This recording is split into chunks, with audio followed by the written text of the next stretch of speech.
Well, good afternoon. This morning, I spoke to representatives from Ontario's 444 municipalities. My friends, it's never been more important to stand together with our municipal partners. And I know that COVID-19 has taken a terrible toll on every community across the province, but I want our municipalities to know that we'll always have your backs. We will get through this together, and we're making steady progress. On average, over the last 2 weeks, we've seen less than 100 daily new cases.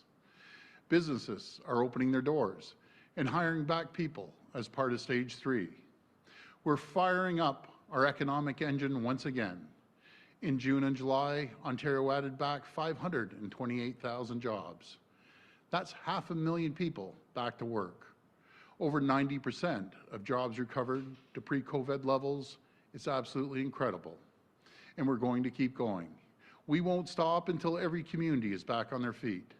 That's why we fought and delivered up to $4 billion for our municipalities through the Federal Safe Restart Agreement. Working with our federal partners, we're providing billions of dollars to help municipalities deliver critical services people rely on every single day. And we've already announced the first round of funding for all 444 of Ontario's municipalities, up to $1.6 billion to keep transit systems running and support food banks and homeless shelters. We're providing further certainty to our municipal partners by maintaining the $500 million envelope and structure of the Ontario Municipal Partnership Fund. My friends, we are getting Ontario back on track. No community will be left behind. We're making historic investments in infrastructure all across the province. $27 billion for our hospitals over the next decade, $12 billion for our schools, $2.6 billion for a provincial highway network this year, $1.75 billion for long-term care beds over the next 5 years. These projects will create hundreds of jobs and generate billions of dollars in economic activity. We are an economic powerhouse in North America, as I always say. We have the people, the resources, the tools to come back stronger than ever before. Thanks to our municipal partners and all 14.5 million people of this province, we are in the strongest position possible. We will recover. We will get Ontario back on track with more prosperity and opportunity than ever before. Thank you, and God bless the people of Ontario. I'll be happy to take questions now, but you know something, folks, I got to give a shout out to Jamie. Great to have you back, Jamie. Hope you're well rested. Jamie follows us all around the province, and he's just an incredible guy there. So good to see you again, Jamie. Good to see you too. We'll go to the phone line for questions. First question.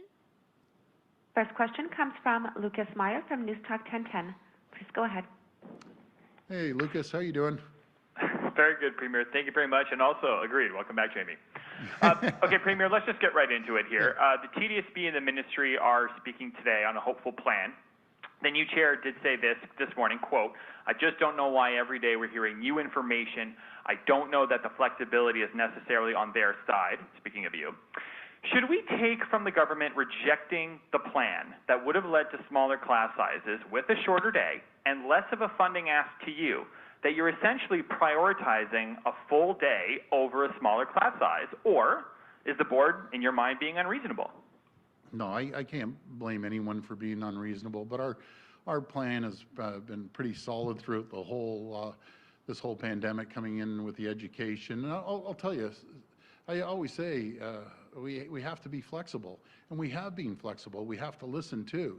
So the teachers union, I always differentiate between the teachers union and the incredible teachers that we have.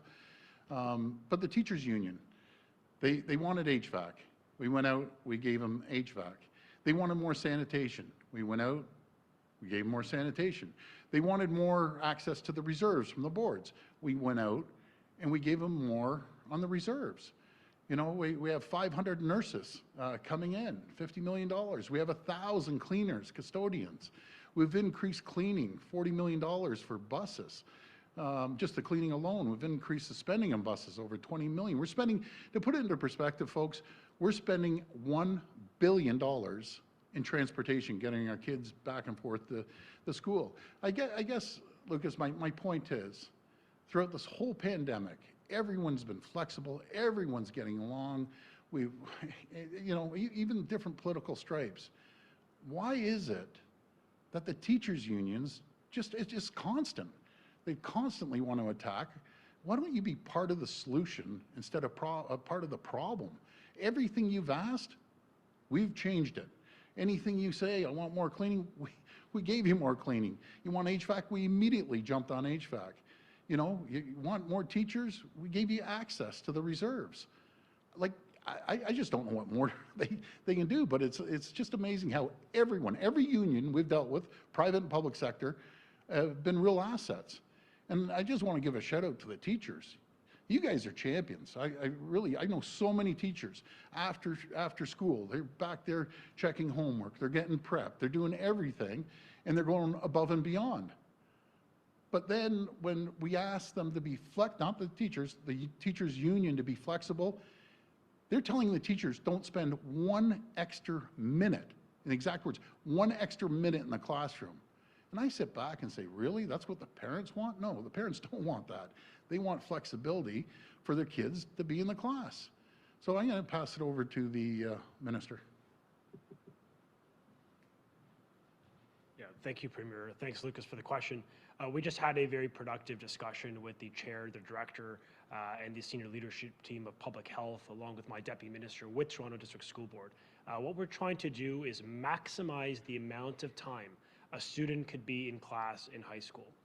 It was proposed originally in one of their earlier drafts at 25% in class learning with their teacher, and the rest would be effectively live synchronous learning.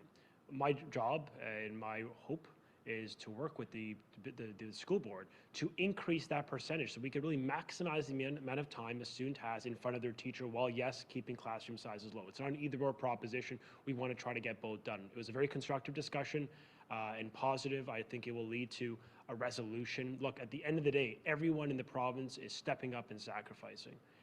Everyone is doing the very best, and the school board is working around the clock to build up plans that keep those numbers low and fundamentally allow for a safe restart, and we're grateful for that. But as the Premier recognized, I think we need everyone to be part of that solution, and I think when everyone in our society is sacrificing, I mean, it's not unfair for parents and for taxpayers and for myself in my capacity as minister to want to know that the unions are going to be part of that solution as well and work with us, be flexible and creative so that we can get kids in class in a safe manner with the fewest amount of students to maximize that distancing that this government has enabled a $500 million investment through reserves to be spent on things like distancing and spacing. The final point I'll make is we're working with the Toronto District School Board very collaboratively on spacing and distancing, particularly on accessing additional space within the City of Toronto. I know that the municipality, the mayor, and the City of Toronto has been a partner in this respect, and we're so grateful to Mayor Tory's office for his work. The province is also working with them to give them more space to enable them to have more classrooms that have more social distancing, which we know is important to public health, it's important to our government, it's important to parents in Ontario. Follow up? I appreciate, the Premier, the point about the unions. However, I did want to get clarity on the board issue of if it is a prioritization of a full day over a smaller class. And Premier, you've also said multiple times that even if you have 30 kids in a class, well, there's one teacher and one ECE that basically have 2 cohorts of 15. But Premier, the point is, if they're in the same class, and I don't know the last time you were in a classroom of 30 or 25 kids, but do you really think it's that simple and that 1 meter separation can be maintained? Look, as I noted, we had a very constructive call with the Toronto District School Board leadership team, making it very clear that we're going to partner, we're going to be creative, and we're going to help them get to a plan that ensures distancing can be achieved with respect to those elementary class sizes. We're also going to work with them to try to increase the amount of time a student in high school is in front of a teacher in their class. We think that's important as well. It's not about one over the other. It's about trying to ensure both objectives can be achieved. And we think, based on the collaboration that's happening within the school board and the government, that we can do that. Next question. Next question comes from Sean Jeffords from the Canadian Press. Please go ahead. Hi, Sean. Good afternoon, Premier. I wanted to follow up on Lucas's questions there about the TDSB and their plan.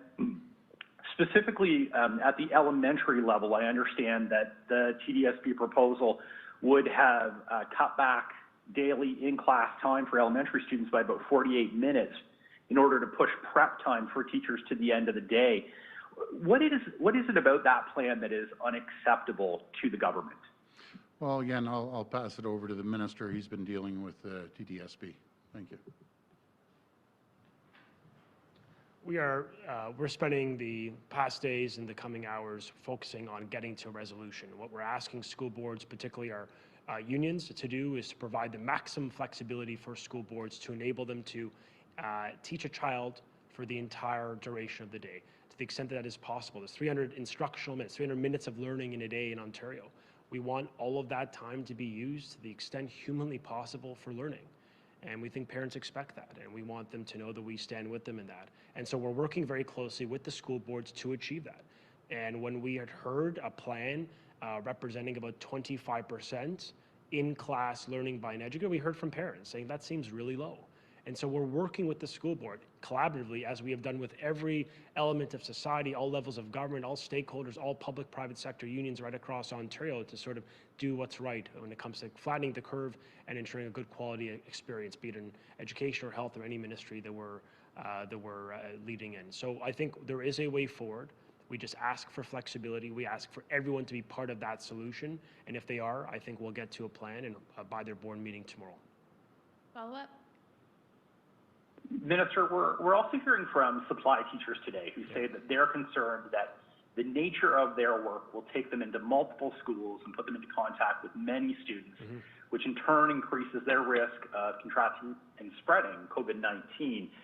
Should the government take a similar approach to supply teachers that it did with PSWs working in multiple long-term care homes and ban that practice and limit them to only working in one school? Yeah, we've effectively done that. Our guidance already says to school boards that those supply teachers, vocational teachers really need to be, to the extent humanly possible, focus on one school or a small limit of schools for that supply. We are trying to minimize the contact of cohorts for the student and likewise for the staff member. So that's already the case, and we're emphasizing that each and every day as we work with our school boards. The other thing that's unique in Ontario that No Province is doing is we've allocated $10 million to do professional development and training for health and safety in the context of how to manage some of the protocols and implement them for all teachers full-time and likewise for vocational teachers and supply teachers, which ensures that no matter who you are, if there's a student that has a supply teacher on a day in the week, that educator will have the exact same professional development and health and safety training to ensure that they know exactly what to do under any circumstance, including if symptoms arise or a child becomes ill or anything like that. So that's the type of proactive thinking the government has put in to ensure everyone that walks into our schools that is an educator or a staff member, that they have that training and that they know that the school boards are working hard to minimize contact between schools for the very reason you cited, to minimize contact and really to strengthen the integrity of the cohort. Next question. Next question comes from Tina Yazdani from City News. Please go ahead. Hi, Tina. Hi, question is also for the Education Minister. So I just wanted to follow up on that TDSB plan to shorten the school day. Parents say 48 minutes is inconsequential when it comes to the safety of their kids. You've said repeatedly you're asking for flexibility. They too are asking for the government to be flexible here. Does it defeat the purpose having school boards come up with their own plans if the government is just going to veto them? Well, the government is going to collaborate with them to ensure that it maximizes the educational experience from a pedagogical perspective, from an educational perspective. We need to work with them to ensure that we really get the most out of that learning experience, given the challenges of the last year. And I think parents want us, yes, absolutely, to prioritize health. And that is, of course, the very basis why we closed schools in the first place in this country, the first to do so. It's why we have a leading plan in this nation by virtually every measurement to ensure that from testing to screening to cleaning to public health nurses to the hiring of 1,300 custodians to asymptomatic testing within our schools, unique elements only Ontario has. We led the way in masking from grade 4 up. We're encouraging boards that are willing to consider masking even below grade 4. Every step of the way, we've enabled them to do what's right. But we also have a role to ensure that we get public health, that our health standards are met, but that we ensure that its child has a positive learning experience. And what I'm suggesting is public health will always triumph in these discussions. But I think it is important that we try to maximize and push the system to get the very most learning experience for a child in Ontario. And that's what we're doing very constructively with the Toronto District School Board in real time. Follow up. Thank you for that. The next question for the Premier comes from my colleague Faiza Amin. With the majority of post-secondary learning going online, students can stay home and housing. One particular Sorry, Tina, you're breaking up. Can you start willing over? to negotiate with them. Now they're on the hook to pay thousands of dollars for accommodations their son won't need. They're of course not the only ones in this situation. What is your government doing to help? Tina, you're going to have to repeat your question. You're breaking up. I apologize, Tina, you were breaking up there. Oh, sorry about that. So it's about student housing, and the majority of post-secondary learning going online, a lot of students won't need it anymore. One family in particular says the student housing company they signed a lease with isn't willing to renegotiate, and now they're on the hook to pay thousands of dollars for accommodations their son won't need. They're, of course, not the only ones in this situation. So what is your government doing to help? Well, I'll bring this up I'll mention this to the Minister of Colleges and Universities, and ever since day one, if I don't know the answer, I'm going to tell you, but I promise you one thing, we will get back to you by the end of the day once I get that answer. But you make a good, valid point. If they've signed these leases, we've got to protect the students. Okay, next question. No fault of their own. Next question comes from Vic Adopia from CBC News. Please go ahead. Hi, Vic. Hi there. We're already seeing this in other provinces. Is it possible that the first day of school could be pushed back until there's an agreement between the school boards and the province on class sizes, staffing requirements, and all those COVID safety measures? Vic, I'll pass it over to the Minister. Thank you. Thanks for the question. I mean, as I indicated last week, we put out a guidance to school boards saying that flexibility is going to be really important to allow school boards the time to get this right. We know what's at stake here when it comes to getting, in the case of Toronto, hundreds of thousands of young people back into school safely in September. So I've indicated I'm comfortable with the staggered restart to enable school boards a couple extra days. We're going to be flexible. I've made this known to chairs and directors over the past days that we're going to be partners with them to ensure a child can get into class safely, that we minimize the first day of school where you have the entire class, the entire school congregating on day one. We just want to make sure that public health is number one, our top priority. And so if they need a bit more time to do it, we will work with them to achieve that. And ultimately just make sure that kids are safe when they start school in September. Follow up. Okay, thank you. Next question. Next question comes from Randy Rath from CHCH-TV. Please go ahead. Hi, Randy. Hi, Premier. I'm just wondering about the CFL, your view.